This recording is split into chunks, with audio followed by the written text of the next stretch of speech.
Be greeted, everyone.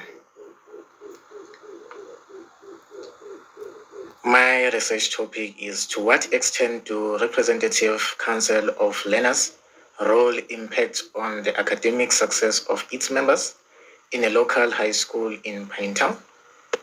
My research questions will be: what are individuals' role in representative council of learners? How is the performance of each member of RCL prior election? How is the performance of each member of the RCL after the first term of office?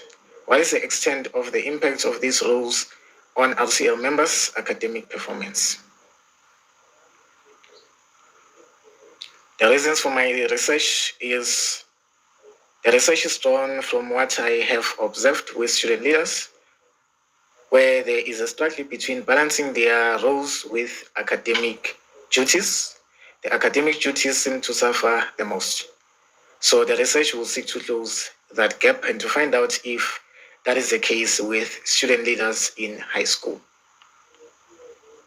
Also, the research is a derivative of the study by Kumaku, where he asserted that so much research has been done in the subject of student leadership in varsities, but little of it focuses on student leadership in schools. And also, the purpose of this study is to help the Department of Education in drafting the constitution of RCL. It will capacitate Department of Basic Education to draft the constitution from the point of knowing how these roles impact on RCL members' academic performance. The research publications that I will use, it is Mtetwa and Chikoko in 2020, where they draw from the study to explore the academic benefits derived by students who participate in governance since the change, which is democracy. They further suggest that there ought to be a deeper interrogation on how best to ensure academic value for students who participate in student governance. Furthermore, I'll go on to Kumaku again in 2021, where he maintains that there is a relationship between student leadership role and academic performance. And this study was done in a university, and mine focuses on in school environment.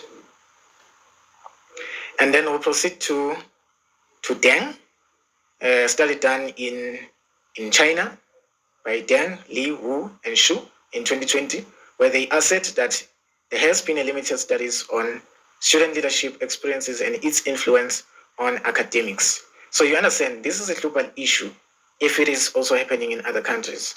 So this is where my study attempts to close that gap. And then we go on to Sabula in 2019, Lumananja and Mkulu in 2020, and Dawson in 2021, where all of them, they speak about the amount of commitment these student leaders have to ensure, including management of discipline in schools and their academics. Well, that is another country, but perhaps that's the case in South Africa. Then lastly, I'll go to Omolo, Simatwa, and Otara, where they highlight the influence of student academic performance in general. And I argue that student leaders are also students, so it is just to consider what affects their performance and the extent to which RCL roles have on their academics. The research components that I will follow, it is title, abstract, introduction, literature review, theoretical and conceptual framework, method, results, discussion and conclusion, and lastly, the reference. Let me discuss each and every one of them.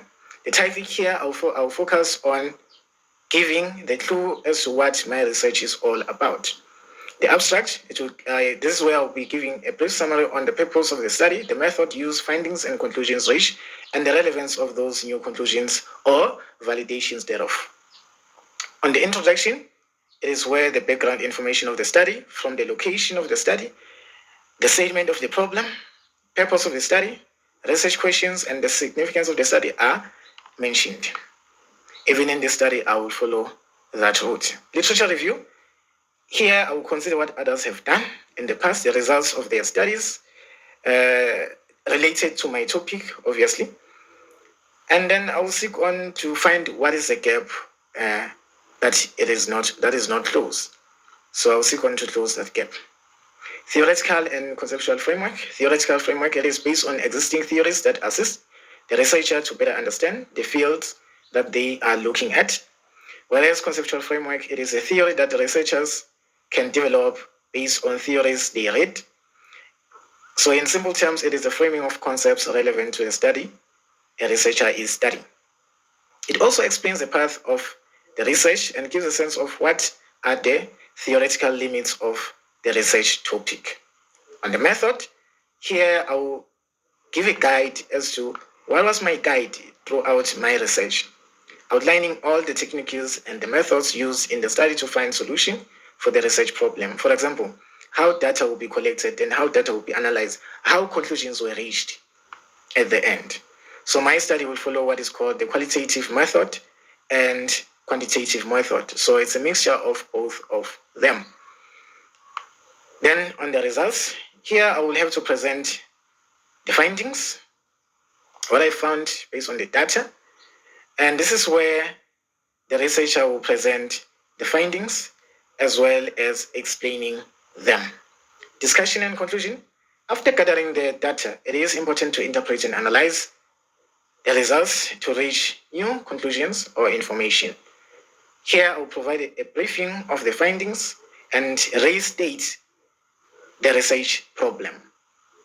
The references, it is so important to acknowledge the work of others that you have used in your research so that it gives a credit to them for their ideas, to avoid issues of plagiarism, to help others trace and verify the information used. At the end of my study, I will provide a list of references. Thank you.